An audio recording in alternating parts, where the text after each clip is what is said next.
Halo semuanya, balik lagi bersama Kakak Lisa di sini. Dan selamat datang buat yang baru mampir di channel ini. Jangan lupa untuk klik tombol like dan tombol subscribe. Semoga video ini dapat bermanfaat bagi kalian semua.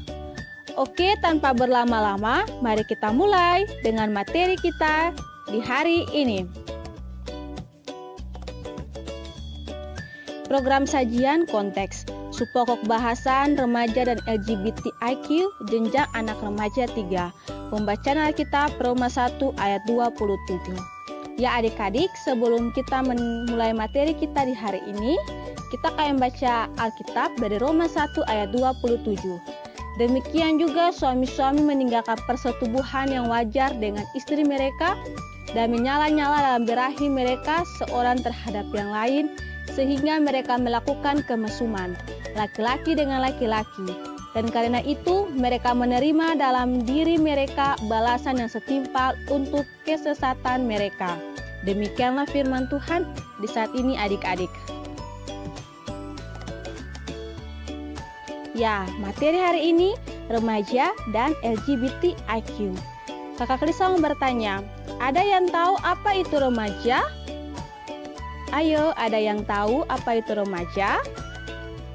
Ya, remaja merupakan masa peralihan yang dari masa anak-anak menuju masa dewasa yang diiringi oleh perubahan pada aspek fisik dan psikisnya. Dan pada anak perempuan terjadi pada usia 11-12 tahun dan pada anak laki-laki pada usia 13-14 tahun. Seperti gambar di samping adik-adik. Tahap perkembangan masa remaja.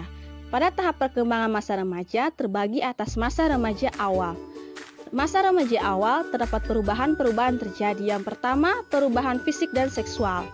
Pertumbuhan maksimum pada anak wanita terjadi pada usia rata-rata 11 tahun dan pada anak laki-laki 13 tahun. Yang kedua, perubahan fisioseksual dan sosial. Perkembangan seksual wanita lebih cepat sehingga pria ketinggalan, maka terjadi saling menjauhi bahkan bermusuhan. Yang ketiga, sosialisasi dan penyesuaian diri. Pada masa ini, remaja mulai memisahkan diri dari orang tua dan mulai melakukan penyesuaian diri di lingkungan bersama dengan teman-teman. Yang keempat, kognitif remaja awal. Pada masa ini sifat berpikir remaja belum mencapai kematangan. Jadi remaja dalam menilai benar atau salah masih dipengaruhi oleh egosentris. Yang kedua, masa remaja akhir. Masa remaja akhir berada pada usia 17-22 tahun. Pada masa ini remaja sudah mencapai perkembangan fisik, namun perkembangan psikis dan sosial terus-menerus terjadi dewasa awal. Oke adik-adik, Kakak juga mau bertanya lagi. Ada yang tahu ciri-ciri seseorang yang memasuki masa remaja? Ada yang tahu? Jadi, ciri-ciri utama seseorang yang memasuki masa remaja adalah terjadinya pertumbuhan dan perkembangan dari segi fisik dan psikis, yaitu perkembangan pada alat kelamin primer dan alat kelamin sekunder, serta perubahan pada sikap dan perilaku. Materi selanjutnya LGBTIQ. Apakah adik-adik pernah mendengar LGBTIQ? Atau ada yang tahu apa itu LGBTIQ? Jika tidak ada, kita akan bahas atau kita akan pelajari secara bersama-sama. Jadi adik-adik, LGBTIQ yang selama ini adik-adik belum tahu. LGBTIQ adalah mereka yang memiliki orientasi seksual yang berbeda dengan masyarakat pada umumnya.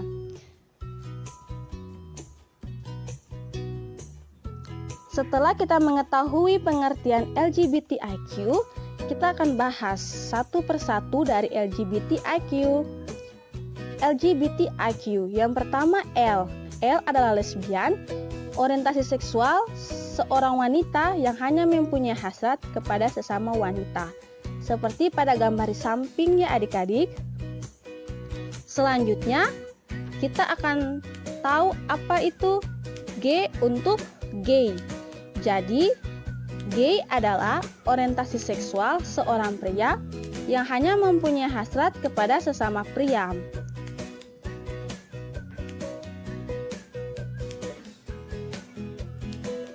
Yang berikut, B untuk bisex adalah sebuah orientasi seksual seorang pria atau wanita yang menyukai baik pria maupun wanita. Seperti pada gambar di samping ya adik-adik. Selanjutnya, T untuk transgender. Transgender adalah sebuah orientasi seksual seorang pria atau wanita dengan mengidentifikasi diri mereka menyerupai pria atau wanita seperti gambar ini adik-adik.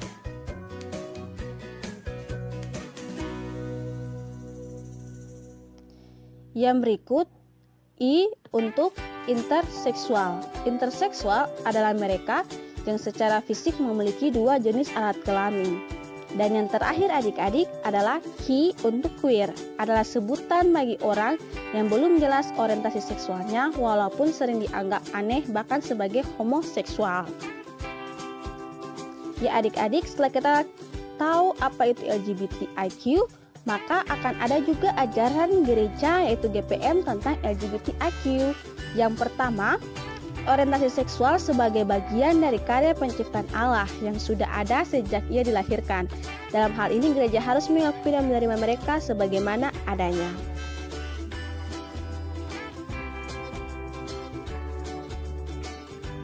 Yang kedua adik-adik, orientasi seksual yang diakibatkan oleh pengalaman traumatis.